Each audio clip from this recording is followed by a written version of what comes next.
Well, first things first, we want to say here, happy birthday to Konosuke Takeshita. As you know, today is his birthday, so we know he's celebrating well out in Vegas, even though he's not involved in Double or Nothing, but we know he's there. And I hope everybody who, if you guys seen him, or if you guys are in general area wherever he's at, tell him where the nearest Cinnabon roll is at. So he probably will appreciate that. But right now, we're going to review, of course, the latest ChocoPro event, which is the season finale of season 13, where we're celebrating the Best Bros birthday. But their biggest challenge is to go up against 5 teams. So this is a challenge. The last time they've been in through this, they were unable to beat the last team. They were successful in the first 4, but let's see how much stamina they have been, because we know they haven't been much active as a tag team for quite some time. We know that Balinaki has been putting the title on the line. Make sure you guys have been involved in other tag teams, involving herself in other events. But hopefully that doesn't change anything. And of course, we cannot forget day 11th of the Best of the Super Juniors by New Japan Pro Wrestling. We don't know how the scoring position is, who's going to be out, who is still alive in the tournament, which we could see at any given time before we get to June 4th, I believe. But also, we got new report coming in from, of course, with MJF. As you may have heard, there was been a bit of talk about MJF not participating at the AEW Fan Fest, but apparently more information is coming out about what's the situation. But I can't wait to explain on this and hopefully analyze what's the situation going on. So let's get ready with another episode of the Deleted Wrestle Zone.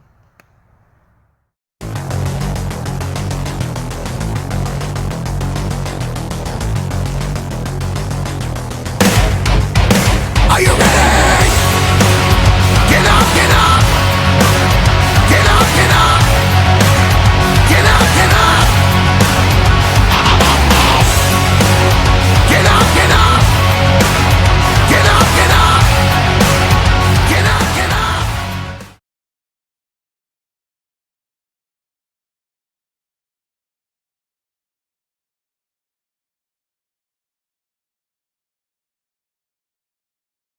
Welcome everybody to Deleted Wrestle Zone. All things that is pro wrestling with AEW, NXT, New Japan Pro Wrestling, Impact Wrestling, the National Wrestling Alliance, various promotions, wrestlers, matches, and championships. I am your host, J-Rod here. So, let's begin with ChocoPro 232, the season finale.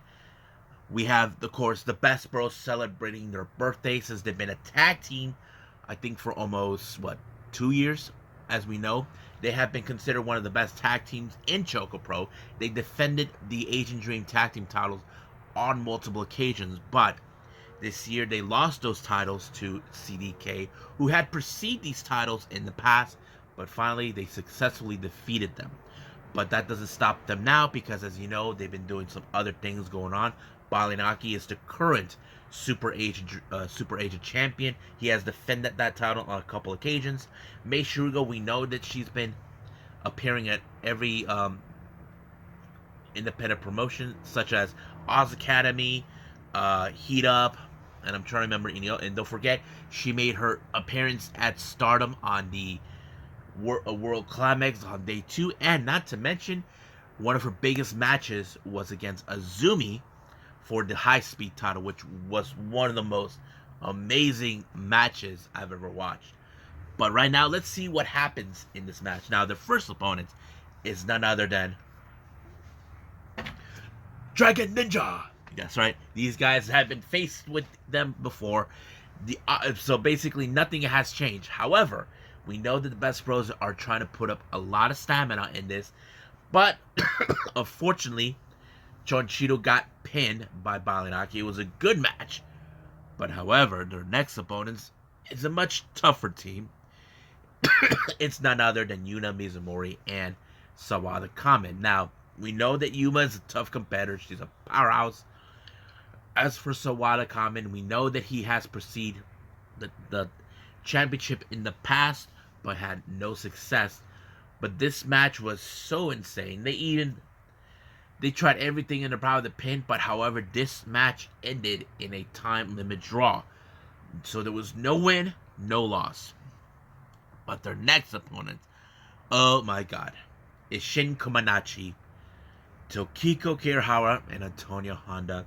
They try to impersonate the Best Bros. You know, Tokiko wearing the apple hat, and Honda was wearing excuse me. Honda was wearing an afro wig and trying to pretend he thinks he's Paul Stanley. I don't know about that, but it was a good match. Not to mention a lot of the comedy by Honda always works, but it doesn't. But it was Tokiko Kirihara who got pinned by Balanaki in order for them to continue on. But their next opponents is none other than Hashitango and Masahiro Takanashi.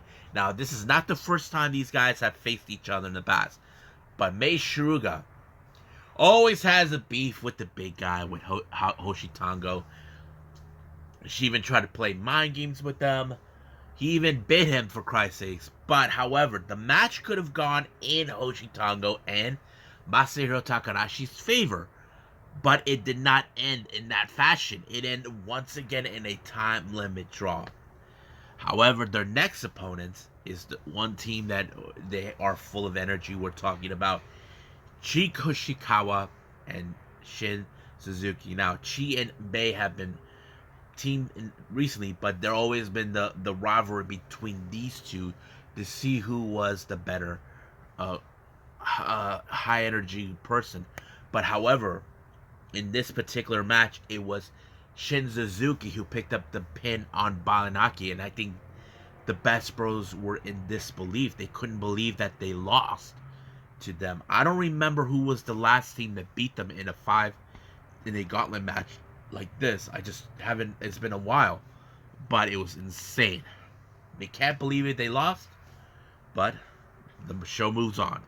Now, the jogging tournament. I can assure you that Balanaki did not make it to the first round. But Mei Shiruga made it all the way to the finals. Her opponent for that one was in particularly Tokiko Kirihara wearing the apple hat. But somehow Tokiko figured her out. If you guys study your opponents playing rock, paper, scissors, you can tell what they're going to go for first. Mei Shiruga always goes for rock. While she did that, Tokiko Kirihara went up to paper. And of course, she won the chocolate. And that was the biggest upset ever that Mei Shiruga has ever done. But however, we know that the Best Bros will enjoy their birthday and all that. However, they are coming back for another ChocoPro season, season 14. But according to Balanaki, it's still unclear when will that happen. Normally, it takes about 10 days for them to come back. But the thing is, we don't know, because we know that maybe some of these wrestlers are going to be involved in other promotions, such as, either Gambari or any other place. But can't wait to see them back, and the Best Bro says they will always be there at ChocoPro. So I think that's pretty much it, what we got with this one. I believe it's time for the Best of the Super Juniors by New Japan Pro Wrestling.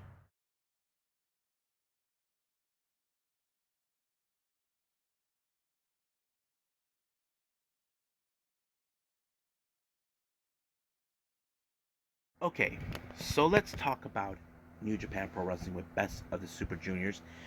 So let's start with the first two matches were from Block B. We have Master Wato versus El Lindaman. Now, we know Master Wato had his up and downs, and of course El Lindaman, he's a great wrestler to watch. I mean, he is a powerhouse, but for a guy for his size. But one thing I did not anticipate was that he was able to pick up a good victory, because he's one of those wrestlers that we definitely would love to see him become the IWGP Junior Heavyweight Champion, even though he's currently the IWGP, one half of the IWGP Junior Heavyweight Tag Champion with Taguchi. But he was able to pull off his little finisher onto El Lindaman, gain 2 points. So Wato currently has right now 3 wins and 5 losses with total points of probably 6. Now, I'm not 100% sure if he's really out. If he is, then he did his best. But as for El Lindemann, he only has 4 wins and 4 losses. So that be with a total of 8. So basically, I'm not sure how this one works, but we'll see how far he finishes up. Now, our next match, we have Doiki versus Tide. Now, Doiki had some good wins from what I can tell, but I did not anticipate a whole lot with Tide, because he was I think he's officially out, but I think he wanted to finish the whole thing. He was able to pick up a very strong victory, even though Doiki pulled off the Doiki Choiki on him maybe once or twice, but it didn't do any effect. But it was Titan who picked up the victory with a pinfall. So right now he has 3 wins and 5 losses with the total points of 6. Doiki, I believe he has the same thing. Possibly he's already out. I'm not sure, but we'll see about that. So as now our next match is from the A block. We have Alex Zane versus Yo. I have to say the match was pretty good. Because Alex Zane, as you know, he is basically embraced the Japanese culture. The fans love him, and Yo, we know he has that fire. I wasn't anticipating too much with Yo, but I think he was able to. Yo pulled off an amazing submission on Alex Zane, and I did not expect the Zane. I thought he was gonna win because he seems like the fans really like the guy. So he picks up with I believe 4 wins and 4 losses with total points of 8. I think he's still alive. I'm not sure yet. But as for Yo, I think he has the same thing: 4 wins and 4 losses with total points of 8. Now back to the B block, we have, of course, TJP versus Bushi. Now this seems like a very interesting match because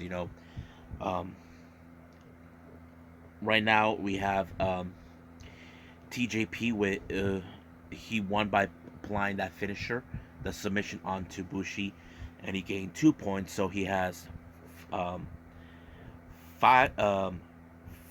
wins and 4 losses with total points of 8. As for Bushi, I'm not sure if he's out or not, but he has 3 wins and 5 losses with 6 points. I'm not 100% sure on that. Next up, we have, of course, Clark. We got back to the A block. We have Clark Connors versus Hiromu Takahashi. The Wild Rhino, how he is. I thought the match was pretty good. I think it was really interesting, but Hiromu picked up the victory by applying that triangle lancer on him, giving him the victory on this one. So he gained 2 points. So right now, I believe he has 5 wins and 3 losses with total points of 10. So he's very much alive on this one. So this gets where it gets tricky right here. And as for Clark Connors, I think he's out with 3 wins and 5 losses with 6 points. So I think he did not anticipate these type of record on this one, but we know hopefully he comes back next year. That's what we anticipate. Our next match, we have Ace Austin versus Ryusuke Taguchi. Now, I would have assumed as a fan that Ace Austin was going to be the one to pick up the victory because he's very impressive, And I did not, but one thing I didn't know for sure, but what he did, he used the card on Taguchi's butt crack. I don't know what the hell he was thinking. But however, oh my god, he used his ass on Ace Austin. I'm just cannot believe he did that and he picked up the victory. But Taguchi did say that he's coming for the X Division title. So that means there's 2 wrestlers that we may see in the future at Impact, Taguchi and Hiromu. Because we know, or I don't know if you guys know this or not, Scott D'Amore did is leaving the door open for Hiromu to come by the challenge for the X Division. I'm not sure if D'Amore will express the same kind of courtesy to Taguchi, but we'll see. As for the point systems for them, Taguchi has only 3 wins and 5 losses, so he possibly will be out.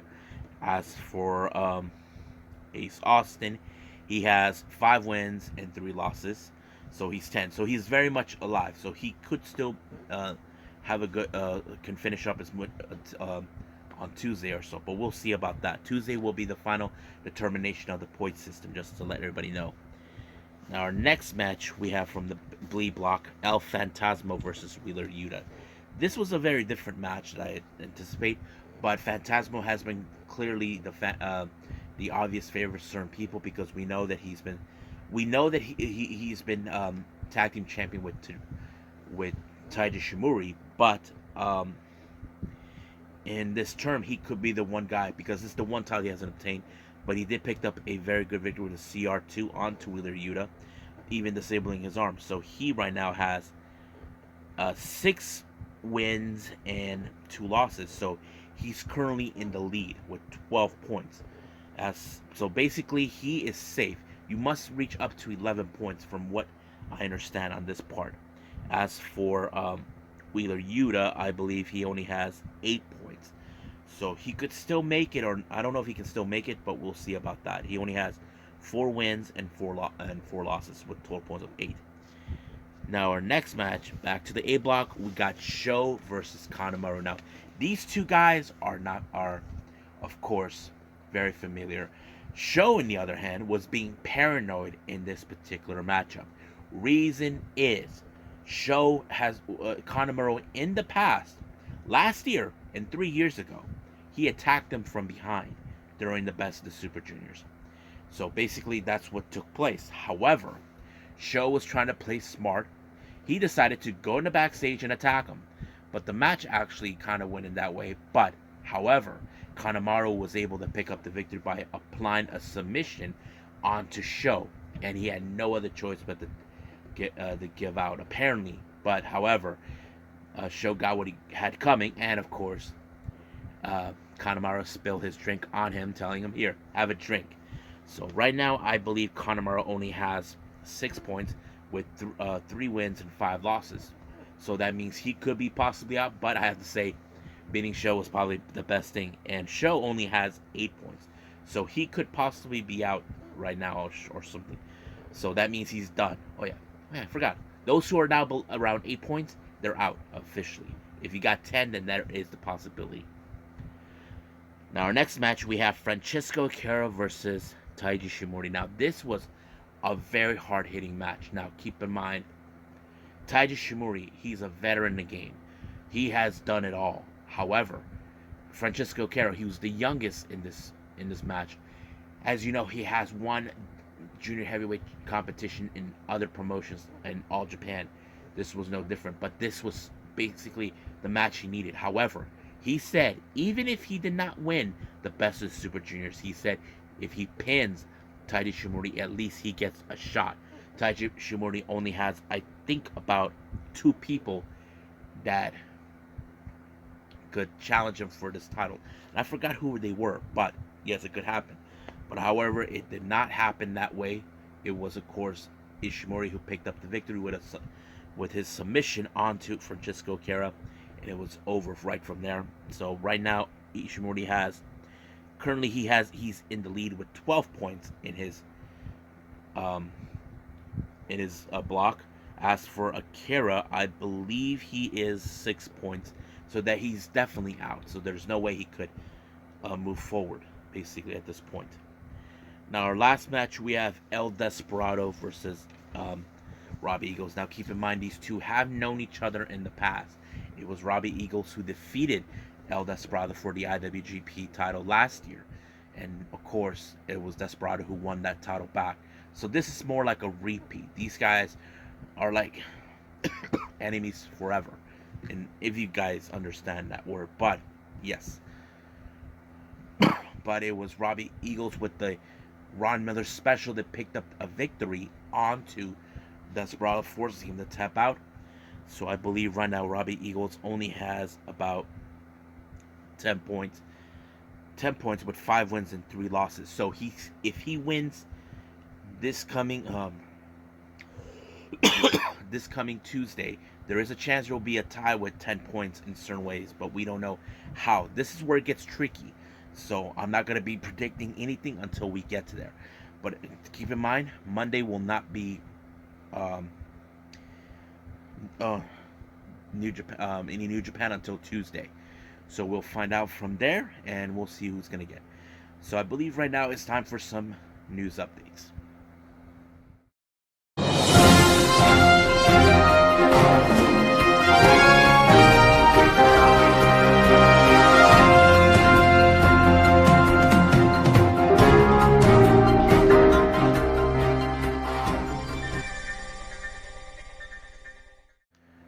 Okay, welcome to the news updates here.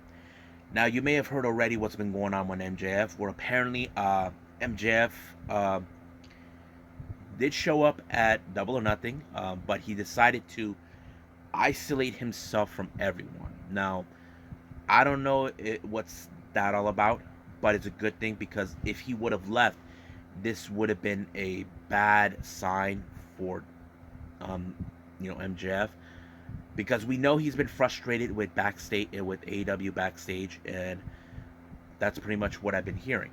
But right now, I will be watching Double or Nothing as soon as possible, and of course, I'll be doing that as an only review for all of you because it's gonna be so goddamn long. Now, in other news, Tokyo Sports revealed the Rainmaker, Okada, and his wife just announced that they're expecting their first child together. So this is very good news. So congratulations to Okada. But he did stated that he feels that he needs to take a break. So I mean, I understand that you want to be there when your kid is born and all that. So I'm going to assume that he's going to wait until the right timing, because um, the real question is who will be the opponent to try to dethrone the Rainmaker. Currently, we have Jay White who wants to challenge him. Is Jay White the suitable? I would say he could be that one guy that could dethrone him. Maybe in this possibility that he could, take a break from New Japan just to be with his wife and hopefully his newly born child. So, congratulations, Okada, and we're happy that you're going to be a dad. And hopefully, we see a little Rainmaker in the future if he decides to be a wrestler. So, I think that's pretty much it. I think we'll call it a day right from here. So, I hope everybody is enjoying what's going on. If you're watching AEW Double or Nothing, then you guys are having a time of your life. I will be reviewing that soon enough. That's going to be a single review, no other ones. Right now, my day has not been going so well, but I decided to split it in half for everyone. So I decided just to do 2 reviews on this one, and then I'll do the Double or Nothing on by itself. If there's any news updates along the way, then I'm willing to share that with all of you. But for now, I'll see you guys in the next DWZ time. Same DWZ channel. I must bid all of you adieu. So, goodbye. Mwah. And have a nice day. Bang.